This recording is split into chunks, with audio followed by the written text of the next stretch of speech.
Hello students, today we are going to learn the new topic magnetic effect of current. Let me switch off the fan, if not you may find little disturbance. Current, what is current? Flow of electrons. For example, you take a piece of wire, allow the current to flow through. This was what a scientist by name Oersted was doing the same experiment years back.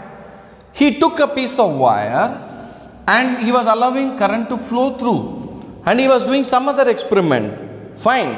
And that time, this is what actually happened. The current was flowing through the wire, and accidentally there was a magnetic compass below and it was somewhere nearby, and he found that deflection of magnetic compass was taking place.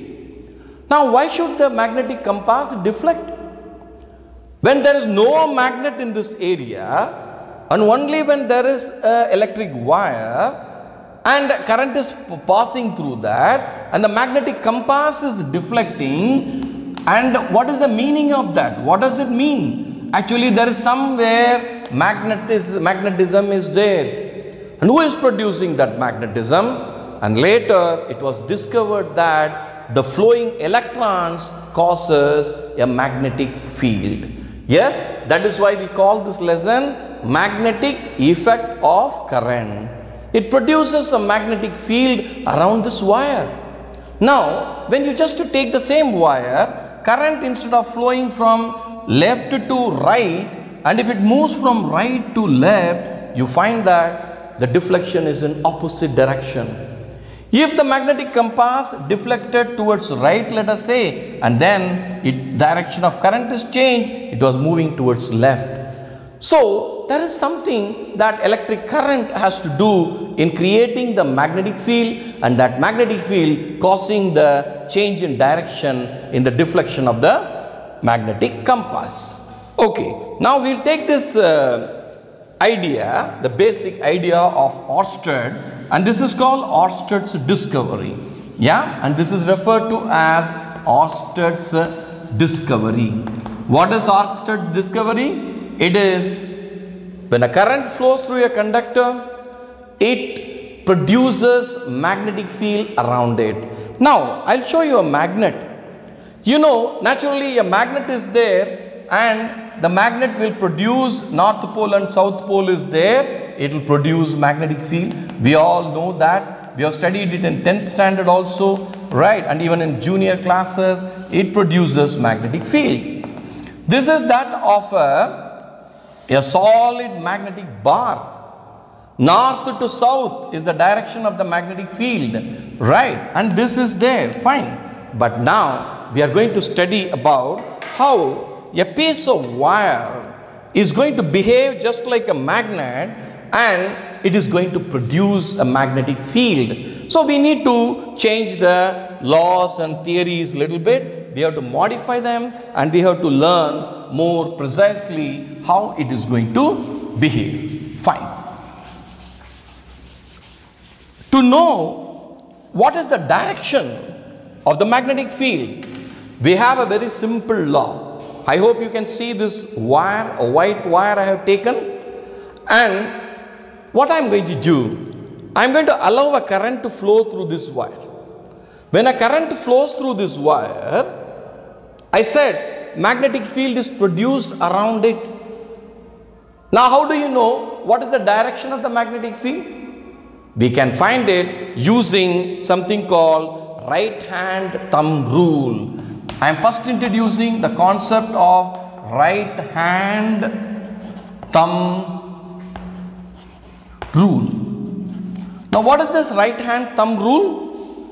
Take your right hand, hold it like this, hold the thumbs up, and bring the wire and hold it. We are not going to do it in reality. You will get an electric shock, right? It is just a way of approach. Yeah, we are imagining if you do like this, it should be like this, right? So, now you take a piece of wire, hold it, grip it.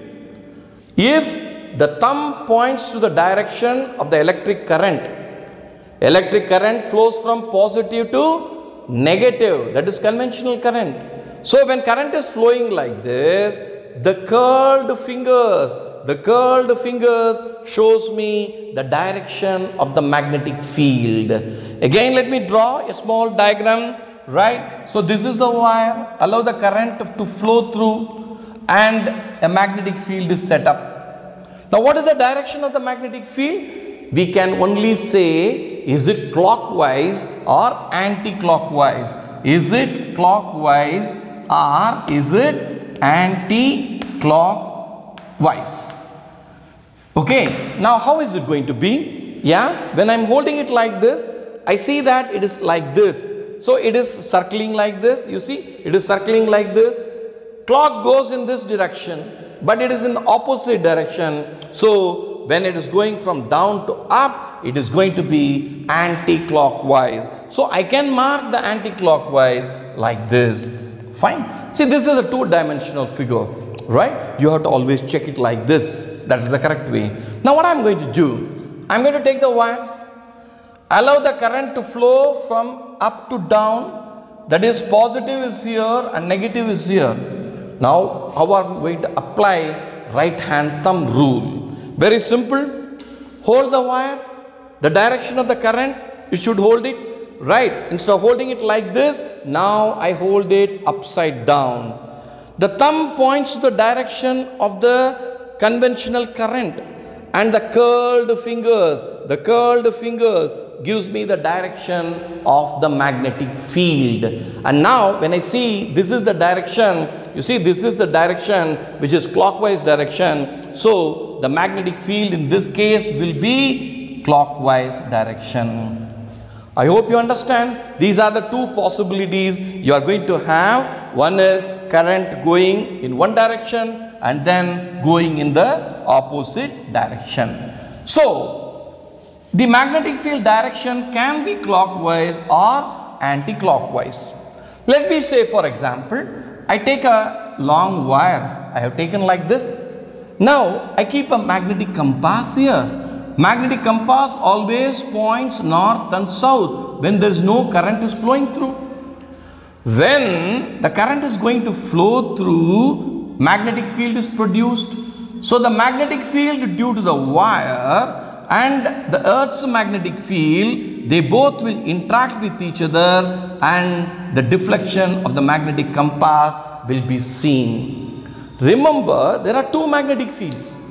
Already Earth's magnetic field is there, and that is shown by the compass, magnetic compass.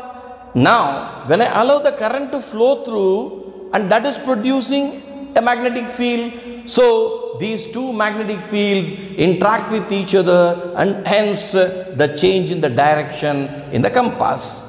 Yes, this is generally I have drawn, but usually when you take, for example, the diagram will be connect positive, negative, connect a key, or for example tap key, you can connect it, and then you connect a rheostat, okay, variable resistance, and then you connect an ammeter or galvanometer. All this can be done, and we can find out how much current we are allowing to flow through, which can be controlled by a rheostat, a variable resistance, and this is a tap key. I touch it and current flows through, deflection is seen, and this is a battery with positive and negative, and this is the wire I have taken.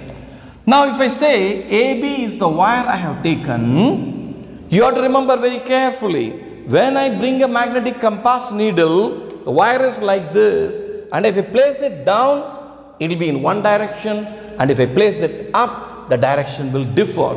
Why? The reason is, now when I hold it like this, the wire like this, right, and it's going to be thumb, it is right hand thumb rule, thumb is pointing in this direction, it is going like this, right? But if I keep it up, here it is, see, it is going inward, but you see, when I take it like this, it is coming outward, so inward and outward. Naturally, when you keep the magnetic compass, it is going to show you a different direction. The deflection, the direction is going to change.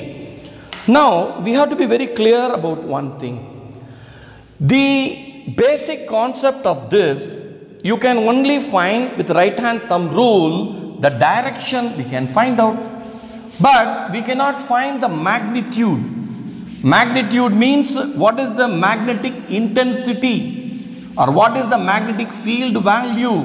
We cannot determine that. For that we need some special law, and that law is called Biot-Savart.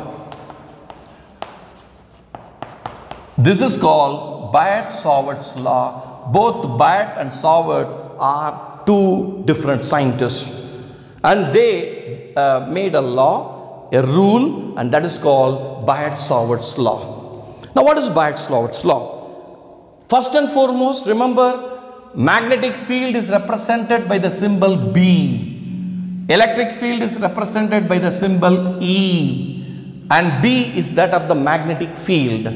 I take the wire like this, right? Let me take a wire like this, and I allow the current to flow through it, and let me take a point here, and I take a small part of the wire. I take the small part of the wire, let me say, and current flowing is I, and the small length I have taken is dl. Now you call this IDL as current element. This is referred to as current element. I have taken a small current element, and I wanted to know what is the magnetic field at this point. Let us say the point is P. So I want to know at this point. So that means I connect with this point. Now I draw a tangent here, and the angle, the current element IDL is subtending with this point where I am calculating, which is lying at a distance r, and that angle is theta. Theta is the angle between the position vector where it is lying to the current element's direction. With these things in the mind, let us now study about what will be the small magnetic field. We cannot have for the whole wire. What we are going to do, we are going to calculate for the small amount and then just add up. Summation. Summation is nothing but integration. We are going to integrate it in a very simple way. So let me write Biot-Savart's law, how we are going to write it, how we are going to make it now.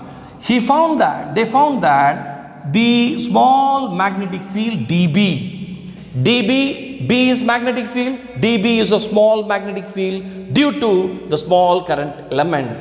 It was found to be proportional to. Why is this magnetic field created? Due to the current element. So IDL, this is 1. And they found that the dB is inversely proportional to the square of the distance. Inverse square law holds good. Whether it is gravitational field or whether it is electric field or whether it is magnetic field, inverse square law will hold good. So the distance increases. As the more the distance is, inverse of the square, the value will decrease. Yes, and this is second point. And then what role the theta is going to play? Yes, the theta is going to play, it is going to be directly proportional to sine of angle theta. The sine of angle theta. So, because we are taking perpendicular component, so these are the three factors on which the magnetic field is going to depend. Now let me combine all of them and put it as a single equation. dB is proportional to IDL sine theta divided by r square. IDL is the current element, sine theta, where the theta is the angle between the position as well as the current element's direction, and r squared is the distance there between the point from where we are calculating. Now I wanted to bring a constant, proportionality constant, that is dB is equal to mu naught upon 4 pi into IDL sine theta upon r square. This mu naught upon 4 pi is a constant.